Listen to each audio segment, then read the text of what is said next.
I'm sharing my favorite books of this spring from March through May 2020. And this is a weird spring. We were on total lockdown here in my house for about 6 weeks. And during this time frame of March to May, I had a 6-year-old and a 4-year-old foster daughters. So we will see as we look at the stats how that impacted my reading. Let's talk about the stats of this 3-month reading time. So I read 25 books in the period from March to May. That's 9 more books than I did in the previous 3 months of winter. I'm pretty sure this is because we were just home more. Of the 25 books, 10 of them were mysteries, 7 were literary fiction, 3 were part of my Jane Austen reading kind of challenge where I tried to work through all of Austen's 6 published works. Now, I obviously didn't get to all 6. It was going really great at the beginning of March, but in April, I just couldn't focus enough to keep going. So before COVID stuff started here around March 15th, I was doing fine, listening to them on audiobook a lot, reading some in the evenings. Even with the new kiddos, I was still able to focus on Austen. But once they were home all the time, I lost all ability to read her language, even though I really loved it. So I'm going to try to come back to the remaining 3 books in the fall. Of the 22 books that were not Jane Austen, 6 of the books were written by women of color. And I'm tracking this so that I can be sure I'm reading it from a diversity of authors with different kinds of experiences. Books I read this season were just so good. I had so many books that were my favorites that I put 5 stars on Goodreads that I had a really hard time narrowing it down, but I decided I was just going to share some that I think you'll like. So I've talked to a lot of you over on Instagram about what you're reading and what you like to read, and so I'm kind of using that to help narrow this down. Also the ones that I think you might not have heard of, that you need to hear of.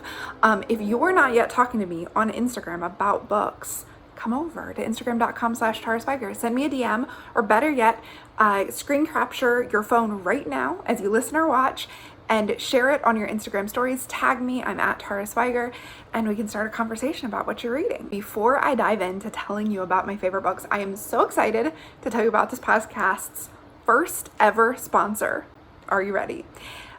Not only is it the first ever sponsor, but it's somebody I've been a fan of for years, since I very first started sharing videos on YouTube, since before the podcast. It is Hank Green, New York Times bestselling author of the upcoming A Beautiful Foolish Endeavor.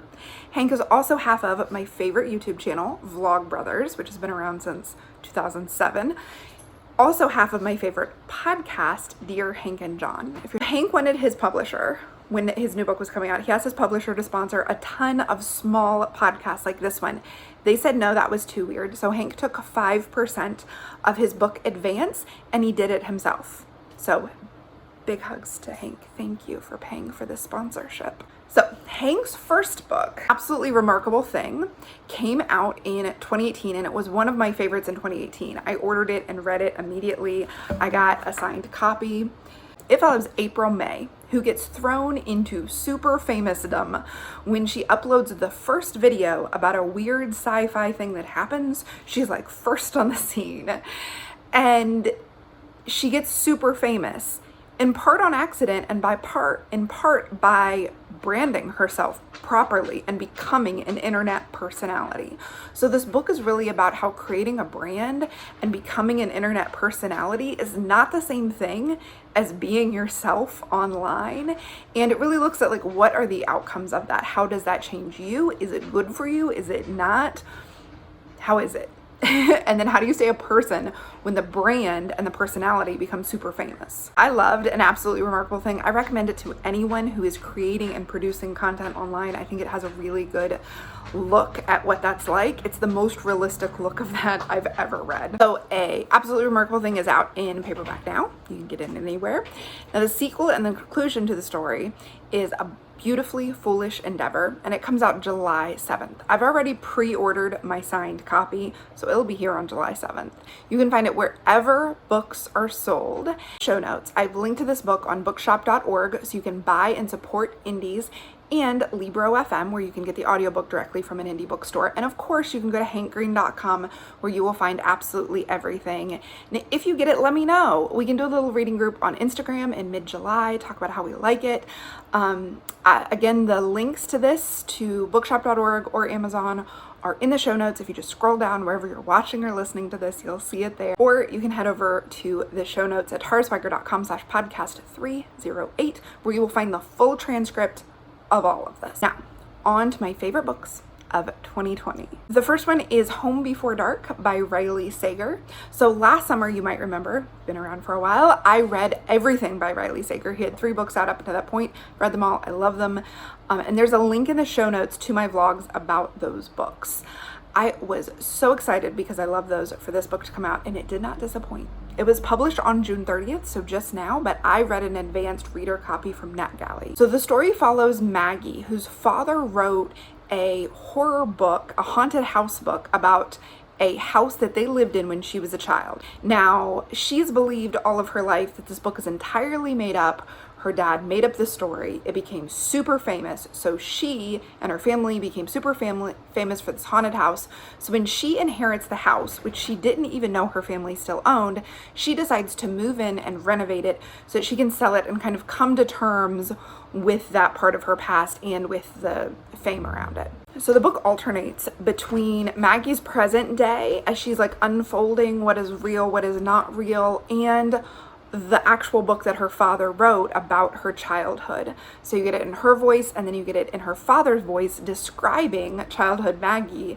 It is super good at building tension, and it is kind of creepy and gross in parts, like creepy grossness, but it's not, the whole thing isn't horror. It's just in very little bits, more like a psychological thriller.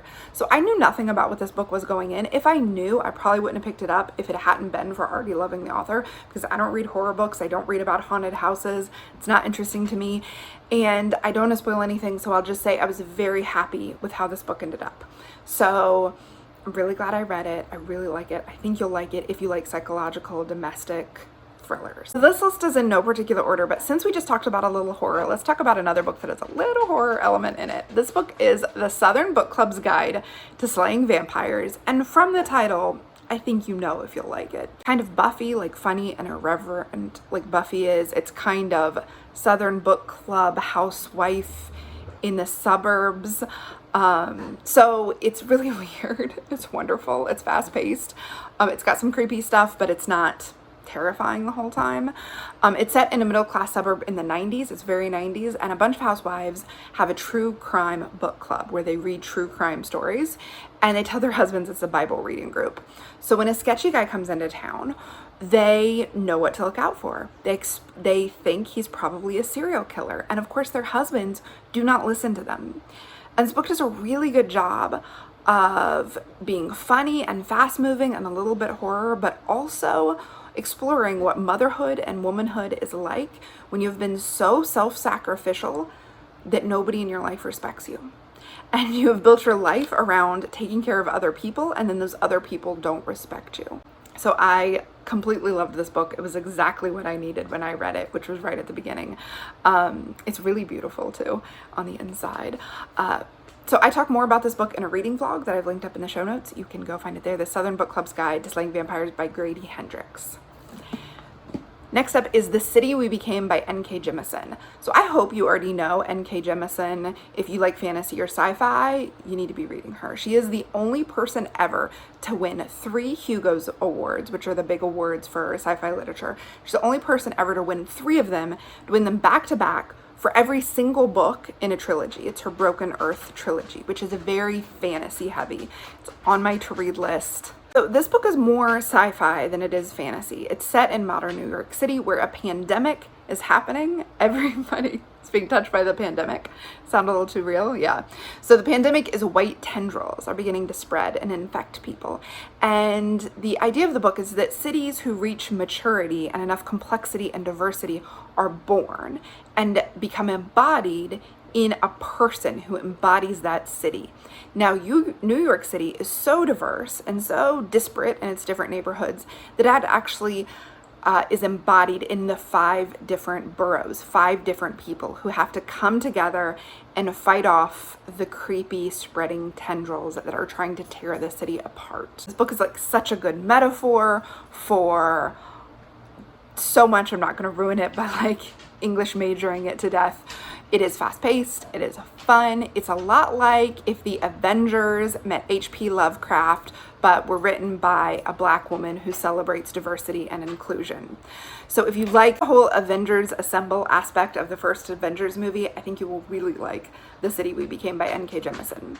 Now, also set in our world, but kind of sci-fi magical, is We Ride Upon Sticks. This, if you're watching on YouTube, you can see the cover.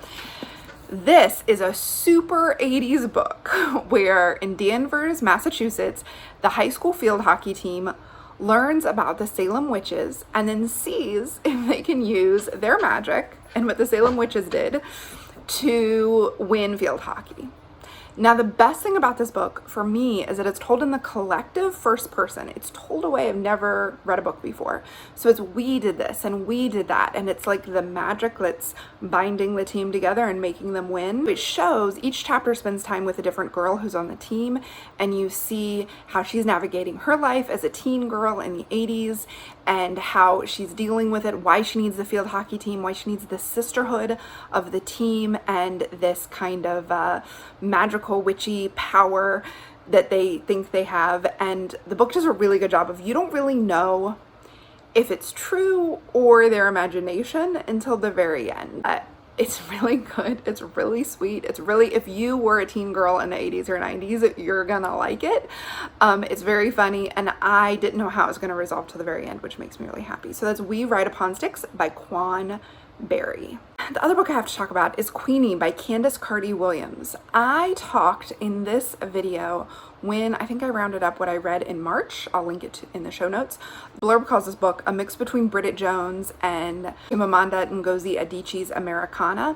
And I get that, but Bridget Jones is way too lightweight and fluffy for what this book is. It is fun, but it is not lightweight. It is not nothing. It really talks about real life. It's so much deeper than Bridget Jones. So a single Black woman is navigating a recent breakup where she lost the apartment. She has to find a new apartment. She's in London and she is struggling at work. But the real heart of the story is how it handles the mental health issues that come up. So Queenie's experience trying to get better on her own, trying to deal with all this grief without really dealing with it, how she spirals out, how her traditional Caribbean grandparents think about mental health issues and how that stops her from getting the help she needs. It's about all of that while still being like a fun romantic girl in the city kind of book. I hope it's not a spoiler to tell you that Queenie's depression, how it comes on, I recognized it as, oh my gosh, she doesn't call it depression yet, but this is so much like mine. Like, that's what is happening here. And it's just a really good, you don't see that a lot in novels where they get it just right, and yet it still manages to be funny and fun to read. So that's Queenie by Candace Carty-Williams. While we're talking about funny depression, I've got to talk about the book, The Hilarious World of Depression by John Moe. It's nonfiction. It's a little bit of a memoir. I love the podcast, The Hilarious World of Depression, where John Moe interviews funny people, often comics and writers, about their depression. And whenever I've been in a bad bout of depression, this is the podcast that even when I can't focus to read, I can listen to this podcast, feel slightly better that I'm not all alone, and listen to the way people handled it and how time makes it move on and what depression brain gets wrong. You realize it's not just you. I was like really excited to read this book, which I got as an ARC from Nat Galley. And in this book, the author tells his own story of depression, his own experience with it, when it started in adolescence, when it showed up, all the not great ways he tried to handle it. Like, did you know that avoidance is not an effective treatment for depression? I don't know. I've been trying it. He also talks about how he manages it now. He also explains how the show began, how the podcast began. So if you are a public radio nerd like me, then you will probably enjoy it because he's been a producer with public radio for a while. I recommend this book to everyone all the time. If you or anyone you know has suffered from depression, reading this book, a real person's story and how he has met so many other people and how talking about it has been so helpful. It's really going to help you understand yourself or your loved one so much more. It will also help you understand how depression brain is a thing and it's not helping you get better. And that's why the person who you're talking to who has depression doesn't make a lot of sense and can't just feel better or think positive to get past it. So The book is really great. The Hilarious World of Depression by John Moe. Weirdly, this quarter I read 2 courtroom dramas, which I never do. So I'm not gonna tell you a lot about them. I loved them both. One is Miracle Creek by Angie Kim, and the next is A Good Marriage by Kimberley McCreight. Both of these books came to me from Book of the Month, which I'll link to in the show notes. I didn't think I liked courtroom dramas. These were really good. These were so much deeper than that. They went deep into the people's lives. And then they were also embroiled in a court thing. So that's Miracle Creek by Angie Kim. I feel like everybody read this a couple years ago. And brand new, just out this summer, A Good Marriage by Kimberley McCreight. So that's it for my favorite books of the spring. I feel like I could have gone on and on, but my dog keeps click-clacking around the house. These were really good reading months. All of the links below are referral links. So if you use them, I get a tiny percentage. If you're buying on Amazon, I use that to buy foster care clothes and food, formula, diapers. And if you're buying over on bookshop.org, I use it to buy more books. Thank you so much for listening, and I hope you have a book-filled, enthusiastic week.